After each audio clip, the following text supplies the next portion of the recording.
আমরা দেখব কিভাবে বিয়ন মানি থেকে বিকাশ, নগদ এবং রকেটে টাকা পাঠানো যায়। আমরা ফিঙ্গারপ্রিন্ট দিলাম অথবা আপনি পাসওয়ার্ড দিয়ে ওপেন করবেন। আমরা সেন্ড মানি অথবা ট্রান্সফারে ক্লিক করব।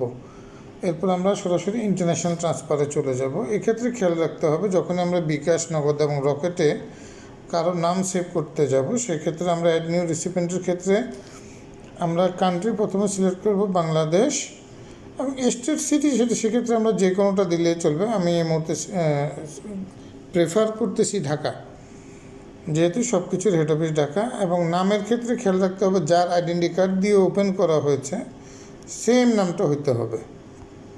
নামে ভুল হলে সেক্ষেত্রে টাকা যাবে না, একটা মেসেজ চলে আসবে গো টু পেমেন্ট মেথড। ঠিক আছে? তো রিলেশনশিপের ক্ষেত্রে যার যেটা হয় সে ওই রিলেশনশিপ দিবে। নিকনেমের ক্ষেত্রে সেম।